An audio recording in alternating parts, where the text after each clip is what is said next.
Hello everyone, my name is Shweta and today we're going to discuss about the key terminologies related to the Israel-Palestine conflict.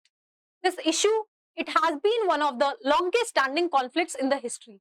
But the latest chapter has started with Hamas firing over 5,000 rockets from Gaza, and Israel was also quick in launching its retaliatory attack.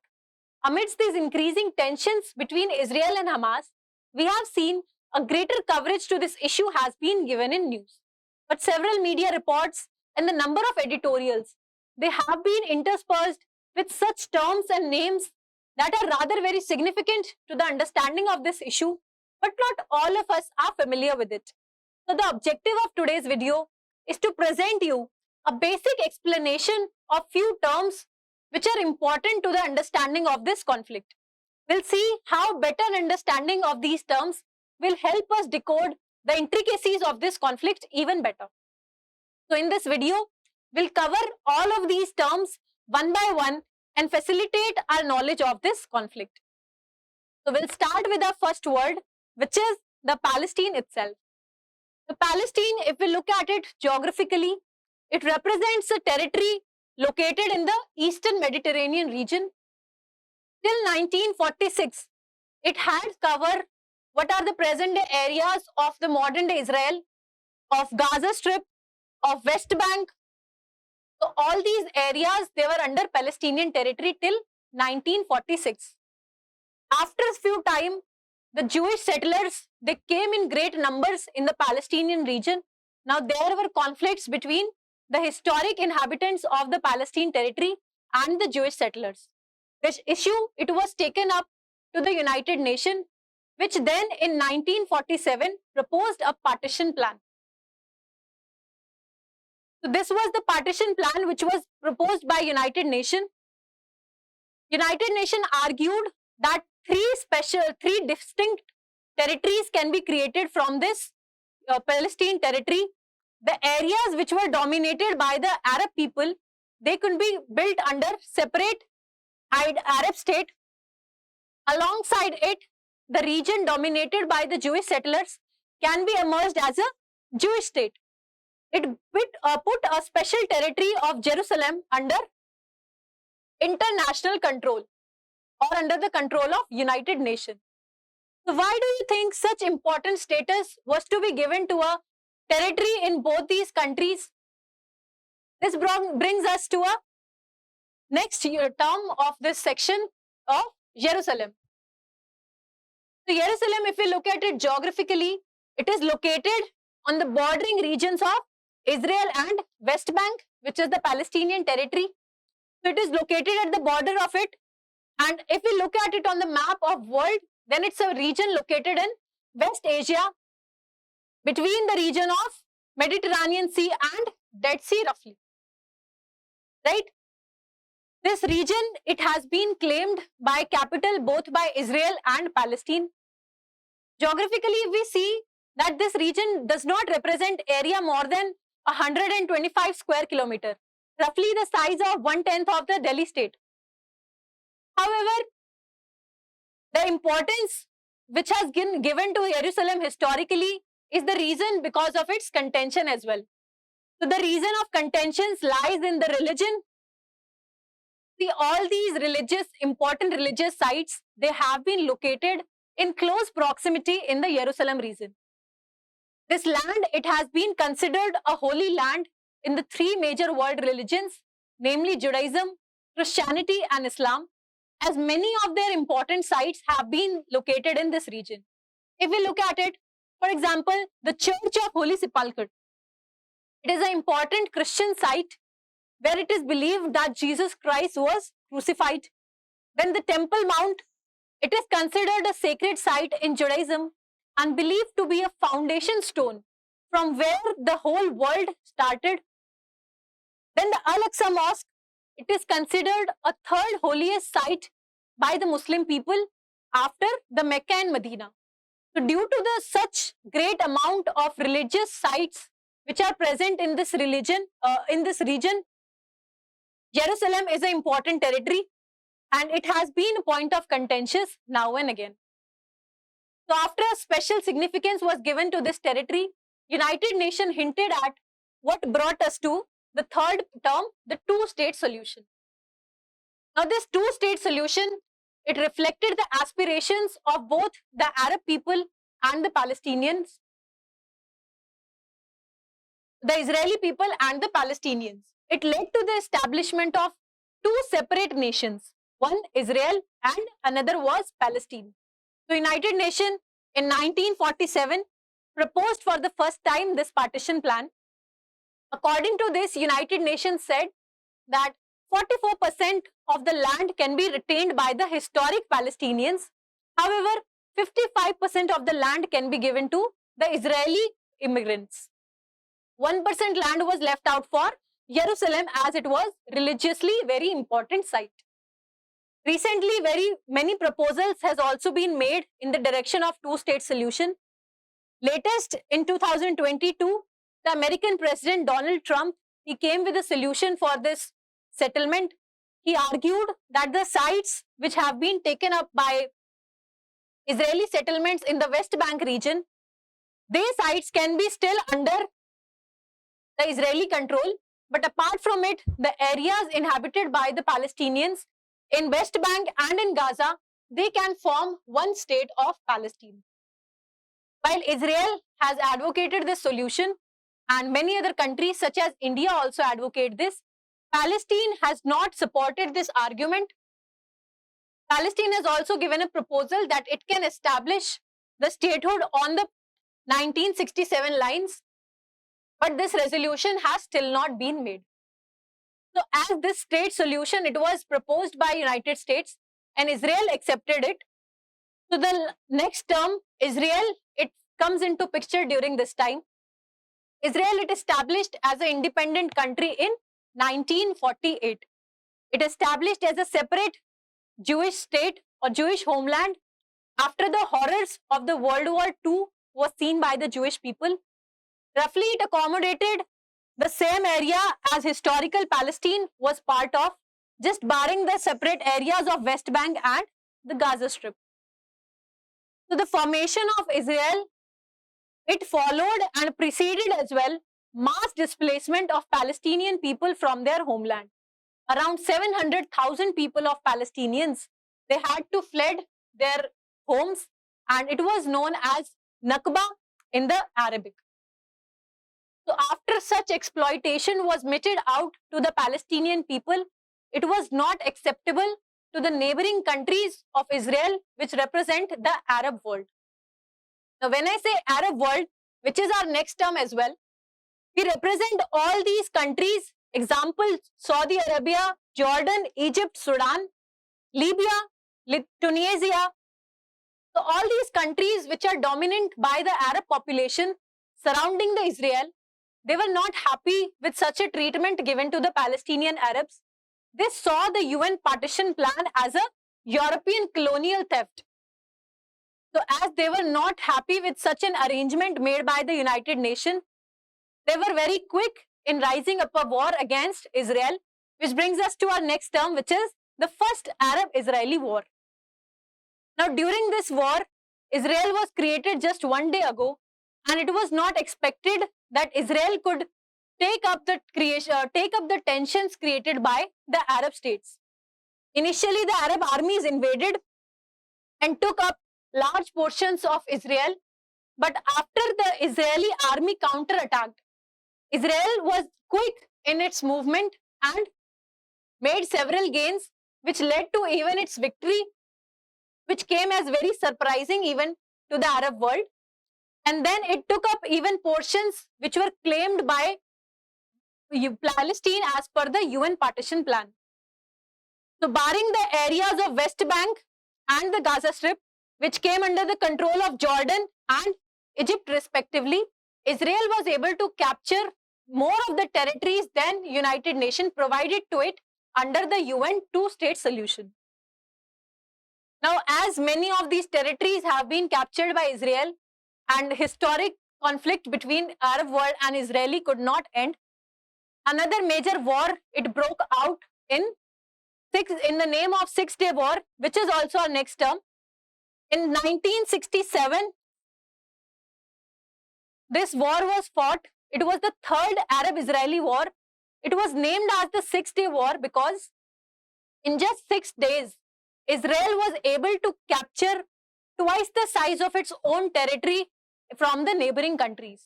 In just 6 days, Israel was able to give a befitting defeat to the contending partners such as Jordan, Egypt, and Syria. So the war was between Israel and its neighboring states, and Israel was able to capture many of the territory. For example, Sinai Peninsula and Gaza Strip were taken from Egypt. Then West Bank was taken from Jordan, and the Golan Heights were taken from Syria.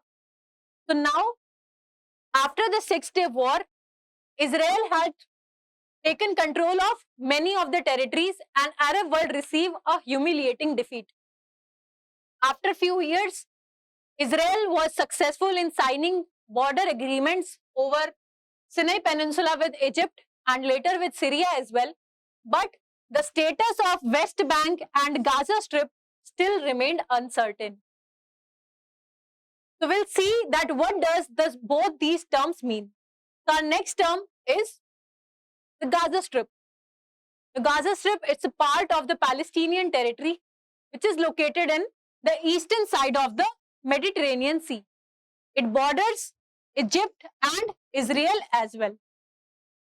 Gaza Strip has been dominated by around 2.2 million Palestinian people, which makes it even highly dense area. So which was under control of Egypt till 1967. After that, it was brought under the control of Israel. Right? And another territory, which was the West Bank, forms our next term. So West Bank, it represents the larger chunk of the Palestinian territory. It is located or bordered by Jordan and Israel on either sides. The name West Bank has been derived also from its position across the Jordan River's western side. So the West Bank, it also remained under Israel's control after the Six-Day War. However, Israel, after this war, starting making huge number of settlements in this region, which also has become a point of contention as these settlements have been considered illegal by the Palestinians as they are formed on the land which was claimed by Palestine as per the United Nations.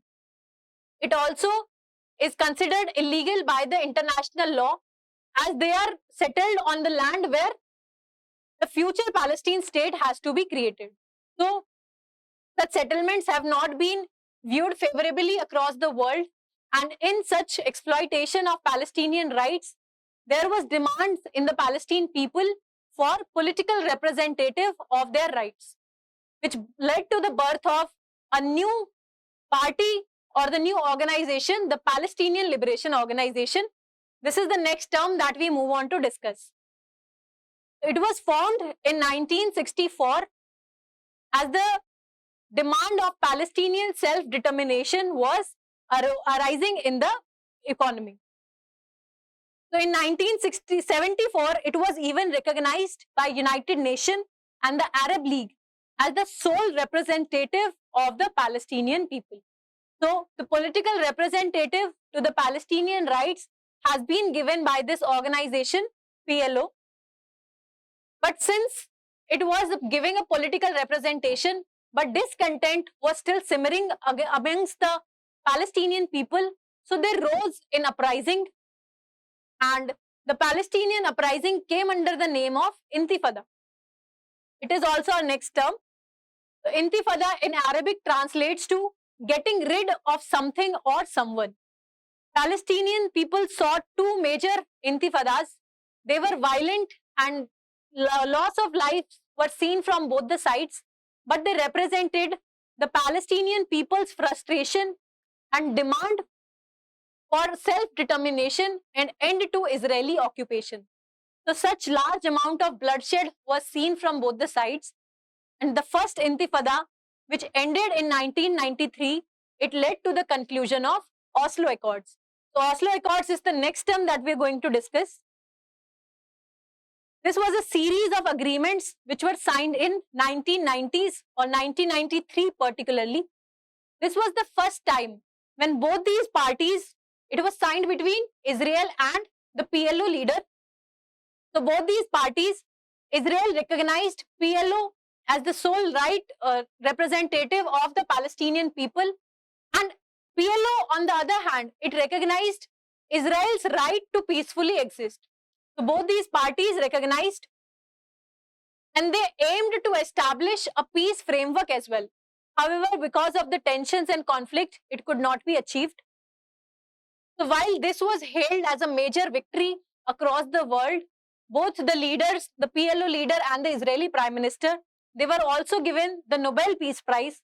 But this solution, it was not acceptable to all the Palestinian people, which led to the increasing role of Hamas during this time. This brings us to the next term, Hamas.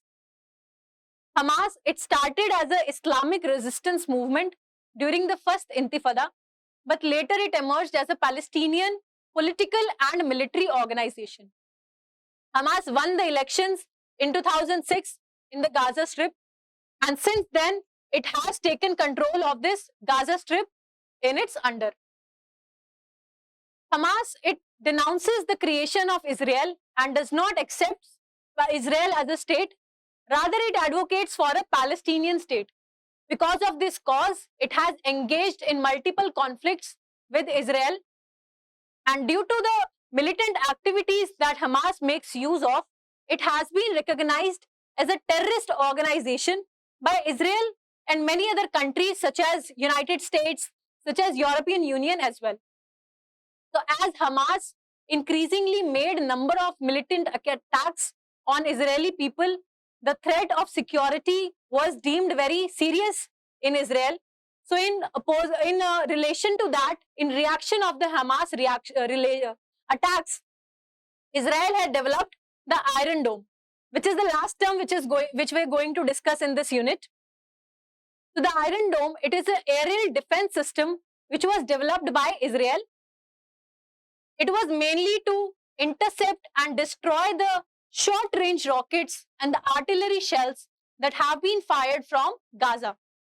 It consists of three components. First is the radar system. It detects the rocket and tracks it.